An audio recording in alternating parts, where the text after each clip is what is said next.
Yo, comment tu vas? Il y a pas longtemps, je suis tombé sur un article qui parlait de Caleb Dressel. Caleb Dressel, c'est l'actuel détenteur du record 50 mètres nage libre sur petit bassin, en 20 secondes 24. Ouais, le mec c'est une fusée quoi. Mais du coup, en parlant de record, je me suis posé une question. Mais qui sont les recordman les plus fous en natation? Et vous savez quoi? C'est ce qu'on va voir aujourd'hui. Est-ce que vous êtes chaud patate? Et ben c'est parti! La première personne dont je veux vous parler s'appelle George Coronès. Non, c'est pas une blague, c'est vraiment son nom de famille.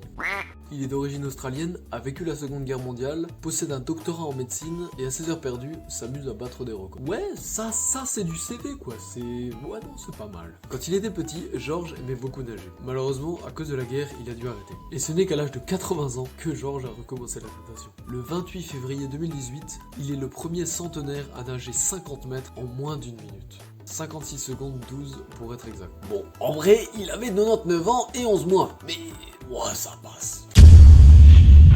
Qui dit le plus vieux, dit la plus vieille. C'est à l'âge de 100 ans que la japonaise Mirko Nagaoka a réussi l'exploit de nager plus de 1500 mètres. C'est la première centenaire au monde à y parvenir. Et tout cela en seulement 1 heure, 15 minutes et 54 secondes. Mirko Nagaoka n'a pourtant pas commencé très jeune la natation. C'est seulement à l'âge de 81 ans et suite à une rééducation de son genou que Mirko Nagaoka découvre la natation. Depuis ce jour, c'est une vraie passionnée qui s'entraîne des heures et des heures durant. Il n'est jamais trop tard pour trouver sa passion. La température la plus extrême.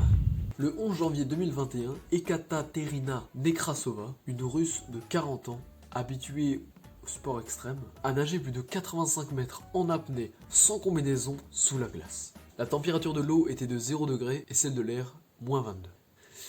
Il fait pas chaud en Russie. Bon, à mon avis, quand elle est sortie, elle ressemblait plus à ça que à ça. Bien évidemment, la performance étant très dangereuse, des trous ont été réalisés tous les 2 mètres afin de permettre à la nageuse de ressortir en cas de problème. Je pense qu'on peut l'applaudir. La distance la plus folle jamais parcourue. Le Britannique Ross Edgley est devenu à 33 ans le premier homme à faire le tour de la Grande-Bretagne à la nage, soit plus de 2882 km. 2882. Non mais je sais pas si vous vous rendez compte, ce défi lui a pris 157 jours. Il nage jusqu'à 12 heures par jour, y compris la nuit. Il a dû braver les tempêtes, les douleurs musculaires, les piqûres de méduses et les eaux glacées de la Grande-Bretagne. Cet homme n'est pas seulement fou, il est complètement taré. La dernière personne que je veux vous présenter a certainement pas le palmarès le plus incroyable, mais certainement la plus belle histoire. Eric Moussambadi est un athlète guinéen peu commun. Je ne sais pas si vous vous souvenez des JO de l'année 2000.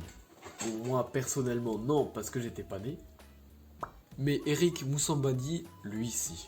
Il a réalisé le pire temps aux 100 mètres nage libre. Il a réalisé le temps record de 1 minute 52 et 72 centièmes, soit plus de 2 fois le temps mis par ses concurrents, et 10 secondes de plus que le record du 200 mètres. Malgré ce temps minable, on peut le dire, il a fini premier. En effet, ces 2 concurrents ont fait un faux départ. Il était donc le seul à concourir et a donc naturellement gagné la course. C'est suite à une dérogation organisée par la Fédération des Jeux Olympiques pour permettre aux pays en voie de développement d'être représentés que Eric Moussambadi a pu participer. Le plus incroyable, c'est qu'avant de réaliser cette course, Eric n'avait jamais nagé plus de 25 mètres de suite. La seule piscine de son pays étant celle d'un hôtel de la capitale, il a dû s'entraîner là-dedans. Et malgré tout, Eric est passé à un cheveu de louper cette victoire. Quelques minutes avant le départ, Eric n'avait ni lunettes ni maillot de bain. Heureusement pour lui, dans sa plus grande bonté, un entraîneur sud-africain lui en a prêté un. Bien évidemment, vu cette performance, les commentateurs se sont moqués de lui. Mais quand on connaît son histoire et qu'on la comprend, je pense qu'on peut vraiment dire que Eric Moussambadi représente l'esprit olympique. Voilà, et j'espère que t'as kiffé la vidéo, que t'as appris un peu des trucs quand même, parce que c'est toujours cool. Lâche un pouce bleu, abonne-toi, commente, et moi je te dis à la semaine prochaine pour une nouvelle vidéo.